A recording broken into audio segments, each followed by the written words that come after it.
Hello there, my name is Anthony Stevenson. I'm originally from Town Farm in Sunderland. I now live in Cheyenne, Wyoming, USA. I've been supporting the lads for almost 40 years. How are the lads?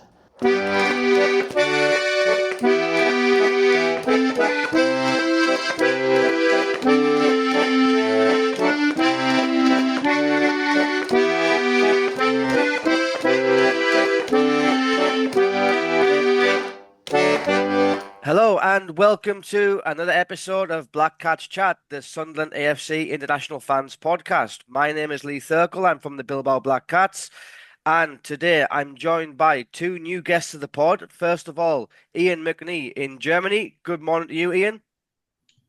Good morning, Lee. How the hell are you doing? All right, mate. All right. And for the first time, I'm also joined by Black Cats, Irish Black Cats member is Michael Dunne, who went to the match yesterday. Michael, how are you? Morning, Lee. How are you? All good, mate. All good. Right. So yesterday we had a 0-0 draw against QPR in London. It was a tough match because we were down to 10 men after about 60 minutes. We'll get onto that soon, but because we've got two new guests, I'd like them to tell their Sunderland story. So, Michael, would you like to go first, please? Yeah, no bother. So we're from the Irish Black Cats, based in Dublin, but now we're kind of all over. We're all over Ireland. We've about 100 members. I became a fan as a young kid because my father was a big Charlie Hurley fan, who was obviously a Sunderland legend, an Irish legend. So I followed suit, and he gave me a life of disappointment so far for most of it in terms of results wise. But yeah, so the supporters club is going well. We've 100 members, as I said, and I suppose the best part about it is we get lads from all over the country together. We come over from Dublin. Obviously, it's not a long flight to Newcastle, so we meet up every odd weekend to go to the games, and you kind of you have the shared experience of supporting Sunderland. So it's gone from strength to strength over the last 5-6 years, and you can see sort of more and more lads around Ireland coming out of the woodwork that maybe kind of lost interest over the last few years. But it's great to see more and more guys getting on board, and there's a lot of different people, and you can see different groups of friends that go to games together now that met through the branch, which is basically the whole point of setting up a supporters club. So it's it's going really well. Yeah, and I've seen on social media that you guys are quite active, no? You come over quite often, don't you, to the matches? Oh yeah. We probably have about 15 season ticket holders in the branch itself, and as I said, like, it's, in fairness, it sounds more dramatic than it is. Really, flying from Dublin to Newcastle is only 45 minutes. Like, it's nearly harder to travel from the UK, depending where you are. So it's great. Like, and the Ryanair flights aren't too bad. So yeah, we'd have lads. I'd say every single game there's a few guys going over. Like myself, I was in London for the weekend for the match, and I know there's a couple other lads here as well, and then there's a few going next weekend. So yeah, we'd be fairly active. And as I said, it's probably not too hard given I suppose the cheapness of the flights and stuff. But if that changes, it might be a little bit different. Yeah, because no, I was thinking like Irish people in general when it comes to football, you're either United or you're Liverpool, right? I mean, it is nice to see Sunderland getting a bit of interest over there, and it all stems back to Charlie Hurley, doesn't it? Yeah, well, the older members definitely be all Charlie Hurley, and then obviously more in recent times, I think when Niall Quinn and Roy Keane Yeah, were at the club, that definitely inspired another kind of generation of fans to get on board. But yeah, Charlie Hurley and my dad, like, I don't know, Ollie just talks about how commanding of a centre half he was. He just, obviously, he's called the king in Sunderland. I think that's really fitting for like who he was as a person. I only read and hear about what people say about him, but I mean, yeah, like, the older generation supporters club would all be stemming back to the time of Charlie Hurley. Then, as I said, Roy Keane, even the Netflix thing in more recent times has sort of intrigued people's interest. So, as you said, in Ireland, there would be a lot of Celtic, kind of Leeds, Man United, Liverpool, Arsenal, but there definitely is a lot of Sunderland fans. I think they're just probably coming out of the woodwork more so now that we're doing well again. yeah, because like football isn't even the first sport in Ireland, isn't it? I mean, I'd say it's probably hurling. Is it hurling or rugby? GA, yes, it's Yeah, Gaelic yeah, football and Gaelic hurling. Yeah, football.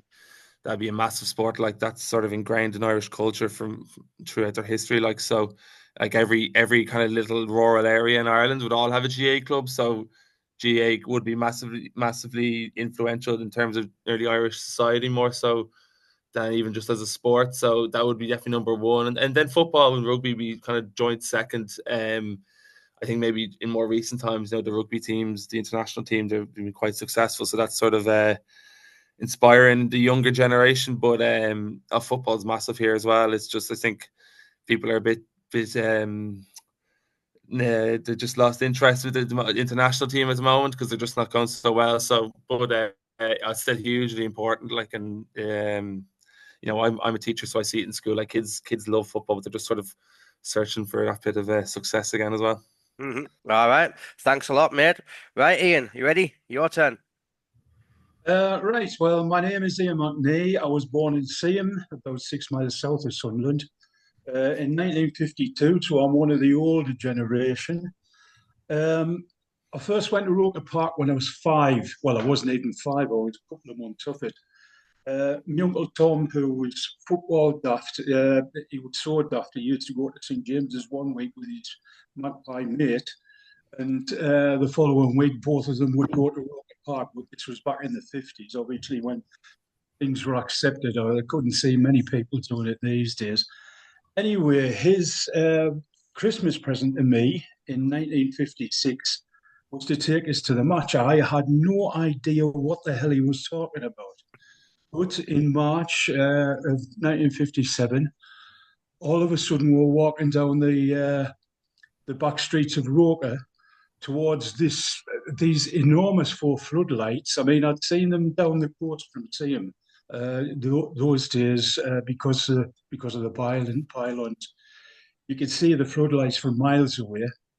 And I was walking towards these lights, and I was thinking to myself, I'm finally going to find out what the hell what they're all about, And we went into the clock stand, and first impressions.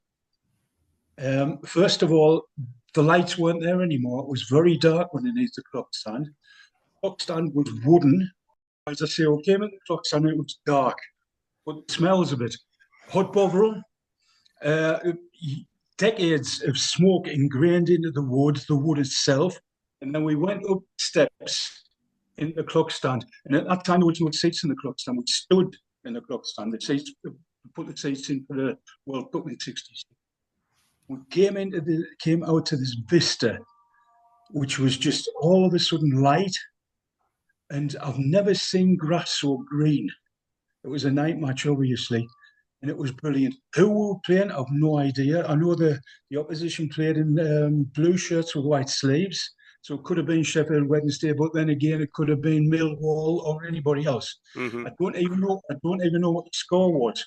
But my Uncle Tom sat me on the crash barrier in front of him, and I just took it all in. I couldn't avoid. I've no idea how many people were there because, as I say, I don't know what match it was. But the experience, I was hooked. I mean, that was me. I was a Sunderland supporter ever since. Like Michael, I've suffered more than I've been overjoyed. Over the years, I've seen some great stuff. I managed to see every game in the cup run in '73. Hitchhiked down to Reading. That was an adventure in itself as well. Came back on John Tennick's boat. Get 30 bob for. It was excellent. And the template you gave us, sort of favourite moments and what have you.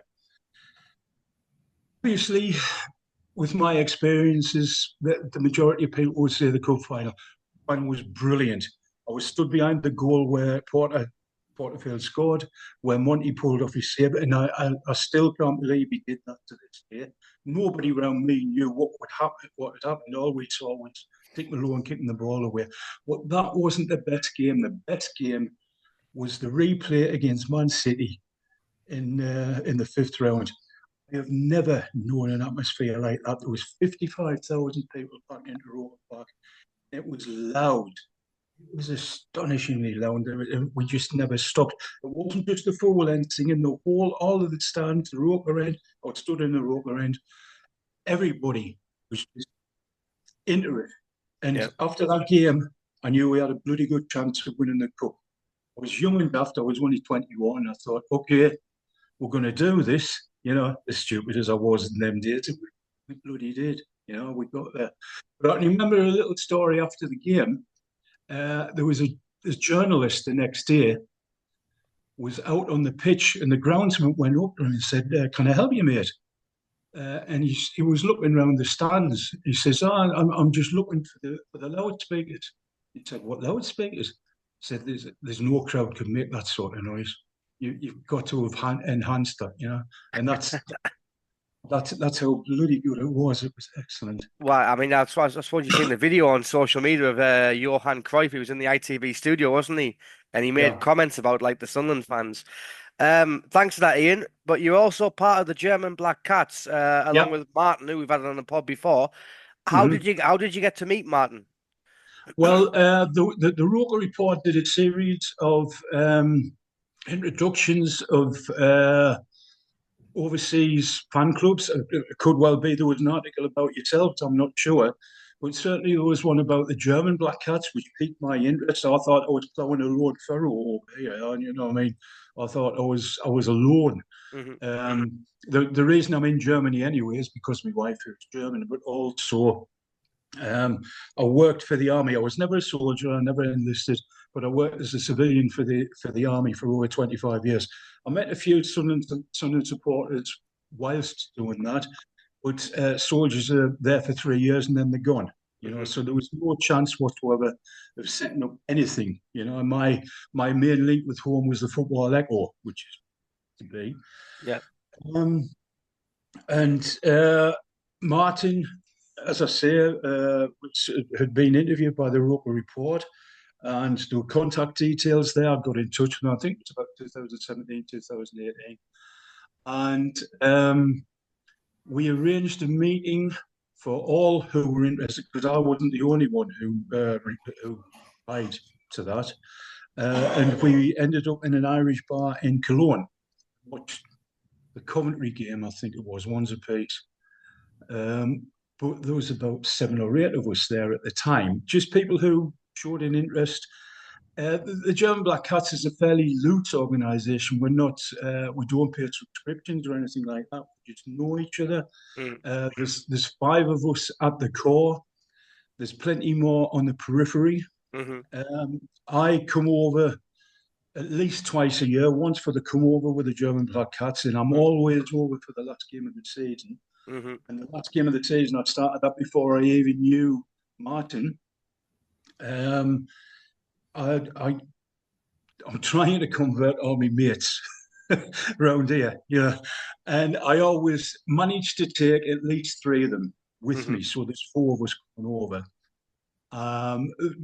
It changes. It's not always the same personnel, so the interest is growing. And we've already got something sorted out for the QPR, strangely, last game of the season. There's forwards come over for that. But they don't belong to the Sunderland Black Cats. They are just Sunderland supporters. Well, I'd like to think they're Sunderland supporters. People who are interested in Sunderland. I know Martin had a boost of interest after Sunderland Till I Die, but that seems to have fallen off somewhat. Maybe once we get up there, people will start getting back interested. Once we get back up there, once we get into the Premier League, people will start getting interested in us again. But the main question there is: are they interested in Sunderland, or are they interested in the people who Sunderland might be playing? Yeah, that's the question, isn't it? Yeah. All right. Well, Ian, thanks for that. Brilliant stories. Michael, then you were at the game yesterday in a full out away end, 1,700, I think, were there. What was the atmosphere like? Atmosphere was brilliant. Yeah, I had to go into the home end in the end because unfortunately we couldn't get the tickets we had to. So I had to keep my mouth shut. But I mean, just looking over to the left of me, the away fans, they never stopped singing for 90 minutes. It was actually ridiculous. I don't know how to keep the energy levels going, but yeah, the atmosphere is brilliant. It's a lovely little stadium, but like we were sitting in the home end and the leg room between the seats. I couldn't get over. I literally had to stretch my legs out to the steps on the side of the aisle because it's just so tight. Like it's one of the old-fashioned stadiums. The few and far between now left, but the atmosphere was brilliant. The game itself, now, the start of it wasn't. I thought first half we had a couple of decent chances, but I don't think we really got into the flow in comparison to how we played over the last few weeks. Obviously, Daniel and Isidore probably what were the two best chances we had in the first half. But as I said, like I thought we weren't really getting the flow. I don't know if it was a tight pitch. We couldn't really, in the previous few games, we've had our fullbacks sort of overlapping our wingers and in the bigger pitches, and we couldn't really seem to get that going. I thought Roberts and Mundell were really, really quiet throughout the whole game. And to be honest, I actually thought probably our best player in the first half was Job. So obviously we'll get into it, but I just think we just struggled to really, as I said, get going, get our game going. And I actually thought QPR, in fairness to them, they came out with physicality, aggression, intensity, put it up to us, and they sort of matched us for most of the first half. Yeah, and Ian, like the first half, the stats were 49% possession for them, 51% for us. And as Michael said there, we had like probably two clear chances with I think it was like the Isidore shot where he got played through by Daniel, I think it was, or Brown. And then we had the Daniel chance as well from the corner, which was like a well-worked corner. Apart from that, I think Trey Hume had a shot which went over. But we weren't really at it, were we not? We weren't really getting the wingers into the game. We were taking risks at the back, I thought, as well. Like playing very close to the keeper, passing it Yeah. around, and they were pressing us really high. And I was a bit on edge. I don't know about you. Yeah. I was quite on edge because obviously it's only the second time I've seen Simon Moore play, and I didn't know whether he was as good a footballer as Pato. And every time he got a pass, I thought, oh, God, I hope this doesn't go tip, But to go back to what Michael was saying, I also thought that Remain and Roberts, they just both went in the game. Whether that was down to marking or whatever, I don't know. But when you consider the masterclass that we displayed against Oxford, it was chalk and cheese with how we played in the first half yesterday. I thought we were poor. We gave away possession far too easily. We just weren't at it. And QPR were a hell of a lot better than I thought they would be. But then again, you look at them, they drew nil to pitch with Burnley in the last game. So they must have something about them. It's just that they haven't managed to get at it yet. Having said that, I don't think they threatened our goal in any way, shape, or form. They were close. A couple of headers went straight at Moore. There was no problem whatsoever. But I can't honestly remember our keeper having to hide himself all over the place to keep balls out. No, in fact, I think there was like a few headers which went straight down his throat, wasn't there? I Yeah, mean, yeah. Michael, you mentioned Job there in the first half. I thought he was really good in the first half as well. I thought he was our only midfielder who was getting on the ball and kind of trying to dictate things. And you mentioned Robertson Mundell. I've been like saying this in the past that should we not like switch them on each wing, give them a chance on the other wing just for 10 minutes to see how it goes because they are getting a bit predictable, aren't they? And I think people are doubling up on them. Yeah, I suppose a lot of our play does go through the two wingers. I was only talking to a friend about it yesterday. I'm not too sure on Roberts at the moment, to be honest. I think he's a great man to carry the ball forward and get into a certain position, but he has next to nothing in terms of end product. I sort of am questioning do we mix it up even by bringing in so maybe Tommy Watson or I know you were mentioned beforehand, even like Abdullah Ba and Ashish, they haven't even been seen for the last while. But I think you could mix it up a bit, but I think maybe even mix it up in terms of who's starting the game.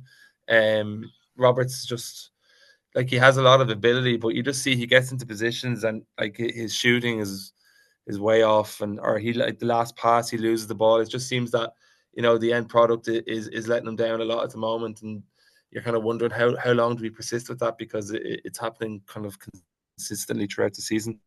I've only seen Tommy Watson play in a couple of brief sub appearances, but he looks really bright. He sort of reminds me of Jack Clark the way he plays and looks, even the way they seem to have a similar style. So I wouldn't be against maybe trying him over the next few weeks because there's obviously a lot of games. We have another game Wednesday, Saturday, and then after the international break, there's a lot of midweek games again. So surely you suspect there will be a bit of interchange over the next few weeks. Yeah, well, I mean, I do like Tommy Watson because I remember he made his debut and he looked just like a little skinny 16-year-old, but I think he's kind of developed naturally, Right. and now he's really bulked up. And it reminded me of like when Chris Riggs scored against Fulham in the FA Cup, the offside goal. He just looked like a little tiny kid, didn't he? But now you see him and he looks like a man.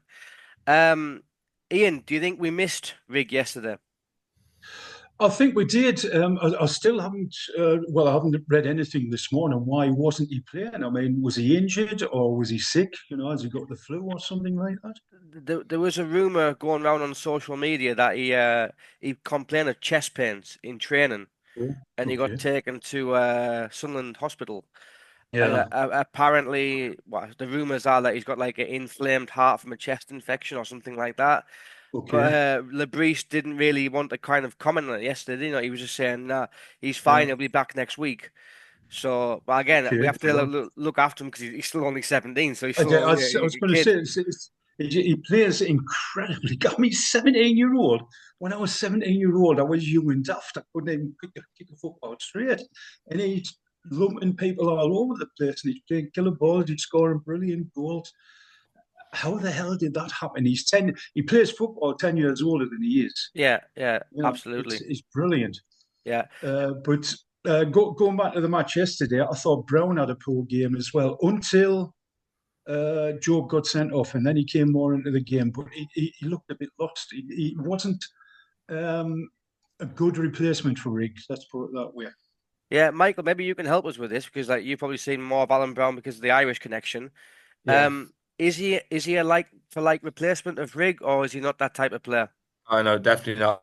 Like they're chalk and cheese in terms of ability, even alone. Never mind kind of the way they play.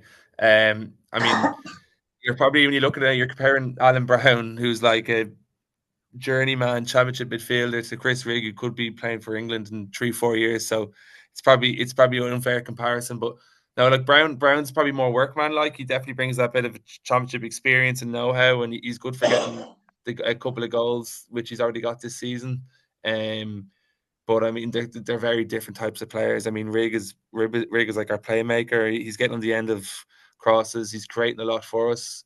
Um, I mean, like yeah, Brown yesterday. I agree with agree yeah, that he wasn't great yesterday at all. Like he just was a bit. I think he kind of was nearly too eager to impress. I don't know because he's hasn't got many starts so far, but he was very wasteful in possession. He was a bit sluggish at times. But Brown, he's just a bit of as I said, he's just been more workman like in comparison to Rig. I don't think you can use him in comparison as a straight swap. So you nearly think maybe Brown could be the more guy who could hold into six nearly and let Job and Daniel even a bit further forward in Yeah. my opinion. But I think when Rig gets back fit, Brown probably is going to find it hard to get back into the team. Yeah, that Mm. was my next question because like what is Brown's best position? Because Preston fans seem to say he was like a number 10. We signed him Mm. as like a number 8 or number 6. I Yeah. mean, what is his best position, do you think? For the international team, actually, when Stephen Kenny was manager, they actually played him a lot as just behind the striker. I think that's because the way the Irish team wanted to play at the time, unsuccessfully, I must add, was they wanted to press high and have the two wingers pressing the fullbacks, striker pressing up on the defence, and Alan Brown in behind. There's a couple of clips I wrote an article for Roke Report about it before where he was really good at pressing high and it was leading to mistakes against the Dutch and the French teams. But I can't see him playing that position with the other players we have like in the squad. He's a good runner and he's fit and he's strong and he'll get around the pitch. But I think him say if he wins the ball in those positions in 10, is he the man who's going to create stuff for you? In comparison to the likes of Chris Rigg, Bellingham, I doubt it. I think he's getting a little bit older. Like I think he's 30 now. I think he would be a good kind of experienced head to have around the centre circle, maybe for his leadership skills in terms of holding the ball, passing setting up attacks in terms of instead of kind of I suppose creating the chances to win the game. But in the international team, he definitely played more of a sort of a 10 role in terms of pressing high, just for maybe his fitness levels, I think. Yeah. Right then. So, Ian, the second half Yeah. didn't start great because after 60 minutes, Job got a red card. Any complaints? No, it was a deserved red card. I don't know what. Well, Job was going after the ball. There was no malice in it whatsoever, but he got it wrong and it was red. No doubt whatsoever about that. You know, he had to go. When I saw it live on the stream, I thought, oh, God, no. What was he done there? And when the ref came out with a red card, there was absolutely no arguments whatsoever from me. But as I said, just going back to Alan Brown, when he played for Preston, he was always a player who stuck out for me. I thought he played great for Preston, not just because of his name. I mean, we've got a few Alan Browns at the club over the years, managers, strikers, whatever. And I thought it was an absolute steal getting him for now at the beginning of the season. And he played well when he's had the chance. Yesterday just wasn't his game in the first half. In the second half, when Bellingham went off and he had to drop back, I think he played bloody well. He controlled the game a bit more. Okay, as much as we could control the game with 10 men, I mean, they threw everything at us, but we just never threatened. Yeah. You know, but nevertheless, if we're going to do any experiments, I would say let's try Brown where Neil is. Let Neil play a bit more forward. Mm-hmm. And going back to your question about swapping the wingers, why not? What for 10 minutes? See if we manage anything. Eventually, I think it was the Oxford game. Both of them turned up on the same wing. You know, and I thought, well, what's all that about? I thought they might have swapped, but they both turned up on the same wing, be it the right wing or the left wing. You know, Mundle went over the other side and Roberts came over the Mundle side. Yeah. Okay, let's show a little bit of flexibility. I'm not here condemning us at all. I am overjoyed with where we are. Even though we didn't play brilliant yesterday, we've still got a point out of it, and we're still 3 points clear at the top of the league. Long may it continue. Yeah. But being a Sunderland supporter, being the sceptic that I am, and having seen it go awfully belly up over the last few decades, I will rejoice when we're 3 points clear at the last game of the season. Hopefully, mate. Until then, I'll just reserve my overjoyment. Yeah. Michael, from the stands, from pitch side, what did the Joe Bread look like to you? Straight away, I thought it was a red. Yeah, he caught him high and he caught him late. He lost control of the ball. You could see there was a bit of a gasp around the stadium when we went in. I think everyone knew it was going to be a red. And in fairness, he didn't really complain the decision. He saw him apologising to the fans, put his hand up.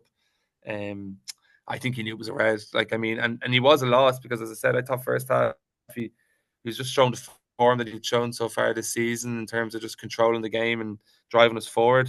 So I think, he was a massive loss when he went off. I think if we had kept him on the pitch, we probably would have won the game because you could see even with 10 men, like looking back on it now, reflecting on the game, despite QPR maybe having a lot of crosses in the box, kind of balls around the edge of the area, like they didn't really create anything of substance really. So I think if we had 11 men on the pitch, I think we probably would have eventually got a goal. It might have only been a 1-0 victory because it was the sort of game it was. But I think Job's red card probably did change the game in terms of, going from a win to a draw. I think when we went down to 10, I was just praying we'd get a draw because plenty of times in the past, so we've looked brittle and sort of fragile when we go down to 10 men and we concede maybe 2-3 goals. So it was good. It's good that we showed that kind of solidity and togetherness to get the point when we went down to 10 men. Yeah, and there was a huge possession swing, obviously, because of that red card. I mean, the second half, they had 70% of possession. And as you mentioned, like, they didn't look like scoring, really, did they not? They had a couple of, like, straight headers at the keeper, but that was it. But, Ian, it was very pleasant to see, wasn't it? Like, that we defended well, backs to the wall, togetherness. And I think that helps because of having the same back four. Do you think?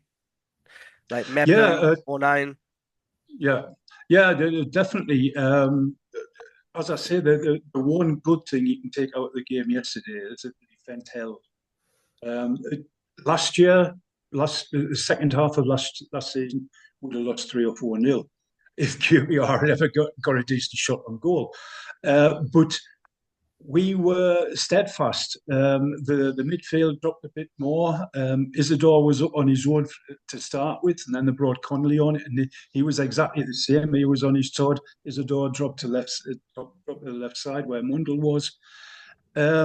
but I thought we did very well. I would have subbed Robert long before. Well, Roberts didn't get subbed at all, did he? He stayed on, but not a defensive midfield player, regardless what you think of him.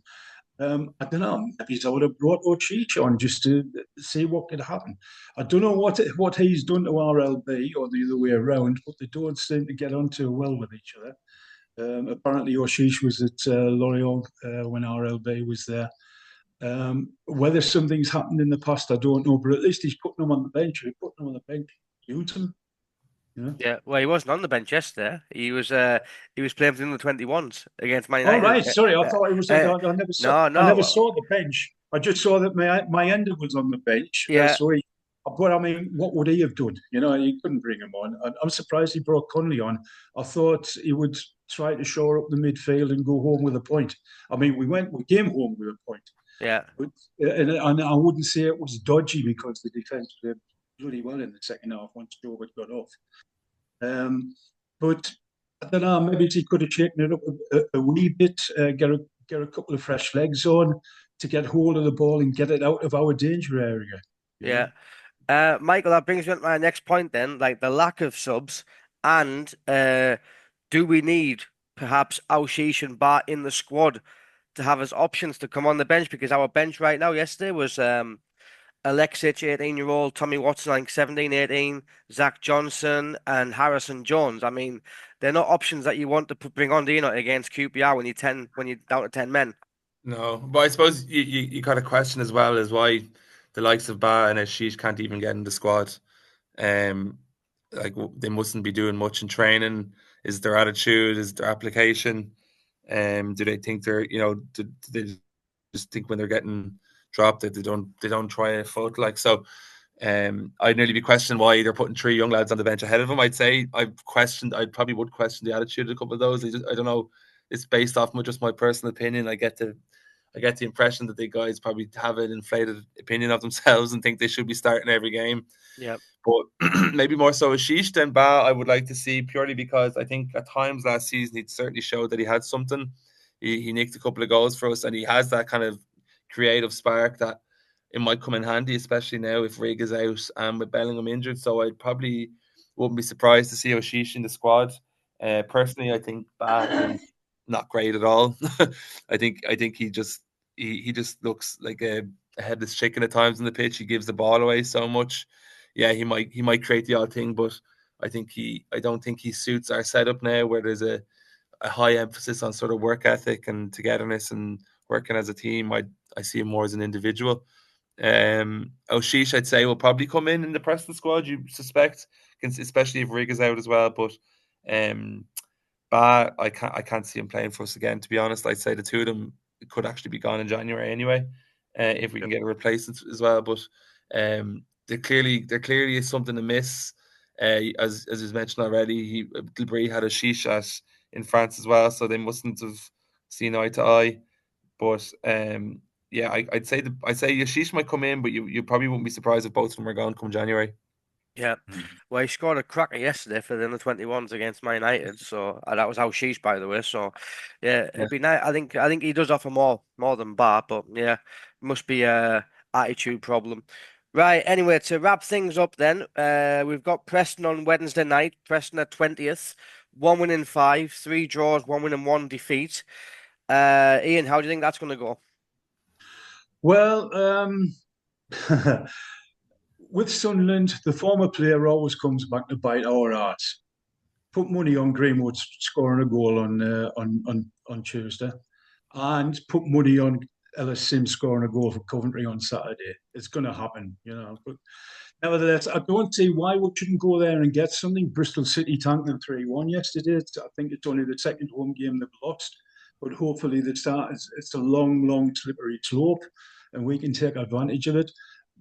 Having to do without Bellingham and possibly Rig in midfield won't help us at all. As Michael said, I reckon O'Cheech will be pulled in. He'll play. But we've got to show more urgency than we did yesterday. And we've got to hold on to the ball. We've got to make the ball ours like we did against Oxford. Yeah. Michael, very quickly, mate. We've got like a minute left. What are your predictions for Wednesday? Yeah, I think over the next 2 games, it'll be two tough games, but I'd be hoping that we can get maybe 4 points. I would be a little bit concerned about Coventry next weekend because they just seem to always do well against us as well. But as I said already, I think we definitely can go to Preston and beat them. I don't understand why we can't. And if we end up with 4 over the next 2 games, you'd be going into the international break fairly pleased with where we are. Yeah, no, I'd be happy with 4.